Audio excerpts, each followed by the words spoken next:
You will never be truly free until you stop seeking permission to be yourself. The moment you start regulating your choices, your behavior, and your values based on the anticipated judgment of others, you have willingly given away the keys to your internal world. You are no longer the author of your life. You are a character playing a role in someone else's script. This is the approval trap, and it is the primary reason why so many people, even those with external success, remain stuck at level 1 of personal development. Level 1 is defined by reactivity. You act, and then you anxiously wait for the external verdict. Did they like it? Did they approve? Do they respect me? Your internal state, your peace, your confidence, your happiness, is conditional upon a judgment that is entirely outside of your control. This is the opposite of Stoic wisdom. As Epictetus taught, if your peace is conditional on externals, you are perpetually enslaved. The need for external validation is often rooted in a fragile ego that was trained early to seek praise and avoid punishment. But as rational adults, we must dismantle this faulty operating system. This desire to please is not kindness, it is psychological dependence, and it makes you predictable, manipulative, and ultimately deeply unhappy. I lived in this trap for years during my entrepreneurial peak. I chased success, wealth, and recognition, thinking that a massive bank account and a high profile would finally earn me the unqualified respect I craved. When the critics came, and they always do, I would spiral. My self-worth would yo-yo wildly with every market commentary or personal slight. I had built a fortress of wealth, but the door was wide open to any passing critic who cared to walk in and wreck the place. My crucible moment, a severe burnout, forced me to confront the chaos. I realized that my anxiety wasn't caused by the critics, it was caused by my unwillingness to rationally filter their words. I had granted their random, uneducated opinions the authority to judge my life's efforts. The Stoic solution to this trap is not to become arrogant, but to become rationally self-sufficient. It is the construction of an inner citadel so fortified that external opinions cannot penetrate its walls. A practical habit. The next time you find yourself about to make a choice, pause and ask, am I doing this to achieve an internal standard I respect, or to manage the perception of someone else? Commit to eliminating the choices driven purely by perception management. Reflective question. What one significant goal are you currently procrastinating on? And is that delay rooted in a lack of skill or a paralyzing fear of what others might say if you fail? The first principle of building immunity to external opinions is to dissect the source of that judgment. Most people treat criticism as if it were a fact delivered by a wise, neutral arbiter. The Stoic mind treats it as a piece of data that must first be rationally audited. When someone criticizes your ambition, your unique business idea, or your choice to leave the conventional path, their words are often less about you and more about them. They are projecting their own limitations, their own fears, and their own failures onto your canvas. The person who calls you reckless is often someone who is terrified of risk. The person who calls you too quiet is often uncomfortable with their own internal silence. The person who calls your lifestyle austere is often addicted to their own comforts. Their criticism is the unfortunate byproduct of their own untrained mind, their lack of courage, their inability to change, and their emotional dependence on conformity. Why would you give the authority to judge your life to someone who hasn't even mastered the basics of their own inner life? Marcus Aurelius offered the ultimate antidote to critics. He didn't tell us to ignore them, he told us to observe them. He urged us to remember that the person criticizing you is a fellow human being, grappling with his own flaws and struggles. He writes, "When you wish to delight yourself, think of the virtues of those around you. And conversely, when you wish to remain undisturbed, observe their vices, their lack of reason, their malice, their jealousy, and understand that their criticism is simply the outflow of their character. Their opinion, therefore, is not a reflection of your worth, but a perfect reflection of their internal state. Once you accept that their harsh words are merely a psychological statement about their own inner chaos, the sting dissipates entirely. You stop taking the bullet personally. I recall a critic early in my consulting career who spent 6 months trying to undermine a major project because it challenged his own outdated methods. I wasted weeks trying to win him over. The Stoic lesson I later applied was simple. I should have viewed his criticism as predictable data, the resistance of an entrenched mindset, and treated him with the neutral benevolence you reserve for a difficult child or a storm cloud. I simply needed to observe his character and proceed with my virtuous plan regardless of his noise. A practical habit. When faced with criticism, immediately perform a source audit. Ask 2 questions. 1. Does this person demonstrate the virtues I aspire to?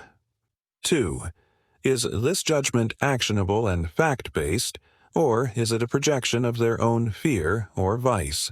If the answer to number 1 is no, and number 2 is projection, dismiss the data without emotional investment. Reflective question. Who is the one person whose opinion you most fear right now, and what fundamental character flaw of theirs are they projecting onto your efforts?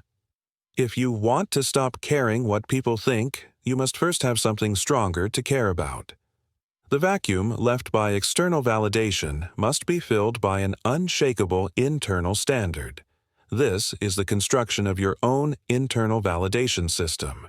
Your reliance on external opinions exists because you have not yet fully committed to being your own ultimate judge. The remedy is to define your life's success entirely by your adherence to the 4 cardinal virtues. Justice. Did I act fairly toward others today, even those who acted unjustly toward me?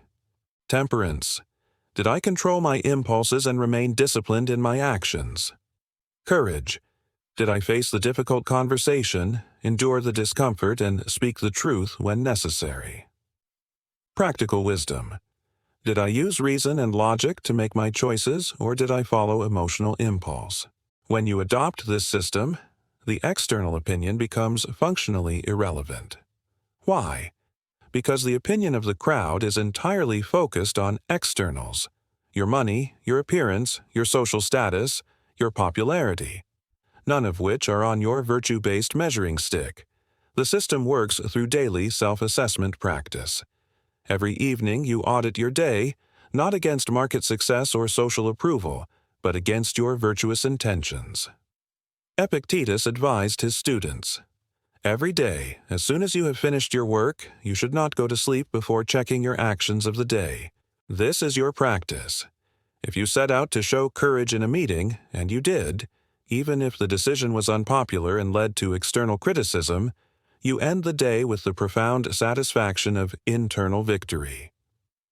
The critical email that arrives the next morning is merely noise, because you have already won the only battle that matters. The one with yourself. I learned that external applause is deafeningly loud but completely meaningless compared to the quiet, rational satisfaction of knowing I acted with integrity in a difficult situation. That feeling, the quiet internal "well done," is the highest form of validation, and it is entirely within your control. You cannot lose it, and no critic can take it away. A practical habit. Start a simple daily virtue scorecard. List the 4 virtues and give yourself a quick 1-10 rating on each one at the end of the day. If you score low on temperance, you know exactly what your philosophical assignment for tomorrow is. Make this your only measure of success. Reflective question. If you were to fire the external world as your judge and hire your own conscience tomorrow, what criteria would you immediately have to change to make your life feel successful? We care what people think because we fear 2 things: rejection and ridicule. To conquer this fear, the Stoic doesn't retreat. He actively seeks out small doses of the thing he fears.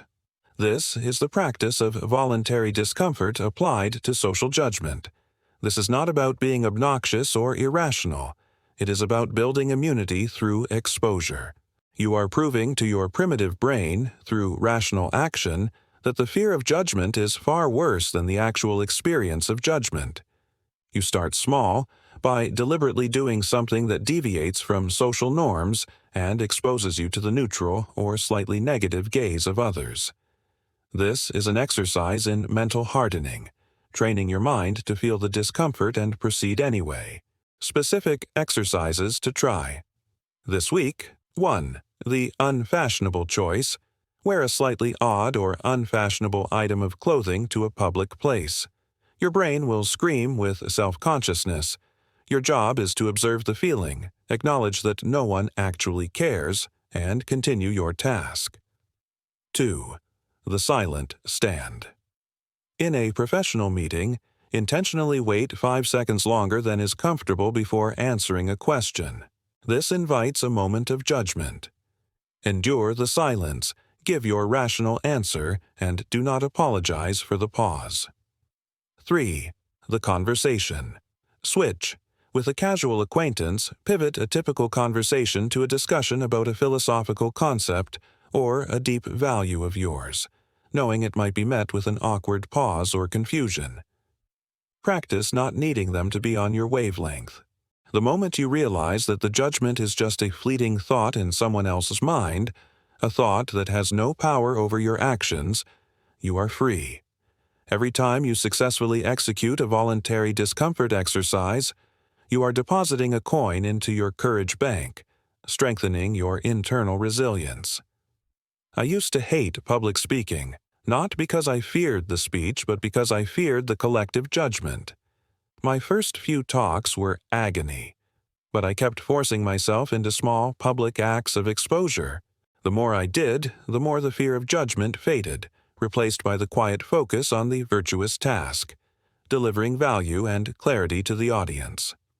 A practical habit. Choose one of the 3 exercises above and commit to doing it twice this week.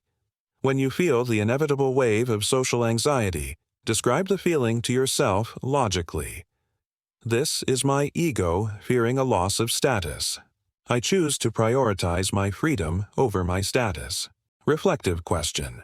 What is the one low-stakes, publicly noticeable thing you have always wanted to do but haven't, purely because you are afraid of the neutral indifference or mild judgment of strangers? The ultimate philosophical weapon against the fear of external opinion is the concept of memento mori, the remembrance of your own mortality. This principle collapses the manufactured importance of human judgment. If you are concerned about a coworker's passive-aggressive email or a friend's casual slight, simply put the event through the mortality filter. Ask yourself, in the final moments of my life, will I care about this person's opinion? The answer is, universally, no. In that profound moment of self-assessment, you will not be auditing your life based on how popular you were, how much applause you received, or how many people misunderstood your intentions. You will only be auditing your life based on the quality of your effort and your adherence to your character.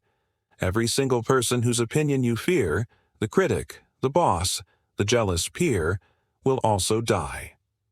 Their judgment is temporal, fleeting, and utterly irrelevant in the context of eternity. Their words are dust. Your character is the only thing that lasts. This leads to the final penetrating question. Are you living a life that you would be proud to have summarized in your own eulogy, or are you living a life designed to impress people who won't even attend your funeral? The eulogy test forces you to define your core values. Nobody's eulogy mentions how many likes they got on social media or how successful they were at playing the role others demanded. Eulogies focus on virtue. He was courageous when it mattered. She was fair, even when wronged. He lived with integrity. When you internalize this, the fear of judgment is replaced by the fierce, rational desire to ensure your actions are aligned with the only standards that survive the grave. Your own. A practical habit. Sit for 5 minutes and write down 3 specific virtue-based phrases you hope someone could honestly say about you when you are gone. Now, use those 3 phrases as your immediate litmus test for every major decision you face today. Reflective question. In the final moments of your life, which of your current actions, driven purely by the desire to please others, will you most regret not replacing with an action driven by your own integrity? To transform these philosophical concepts into an iron mind, you need a system of progressive training. This is the 30-day Opinion Immunity Challenge. The goal is not to eliminate caring entirely, we are human, but to condition your mind to stop confusing an external opinion with an internal reality. The challenge is divided into 3 distinct phases of 10 days each. Focus, building the internal validation system. Task, for 10 days, dedicate your morning journaling exclusively to the daily virtue scorecard. Do not record external events, only score your adherence to justice, temperance, courage, and wisdom. Your only goal for these 10 days is to achieve a perfect score of self-honesty, regardless of external results. Goal: to prove to your mind that the only measure of success you need is your own rational judgment. Focus: practicing voluntary discomfort. Task: for 10 days, commit to 2 small, non-harmful acts daily that you know will invite a moment of mild judgment or social friction. This could be wearing the odd socks, or it could be initiating a deep, philosophical conversation where one is not expected. The task is complete the moment you feel the discomfort and proceed anyway. Goal: to desensitize your mind to the physical feeling of social anxiety, turning judgment into a neutral sensation.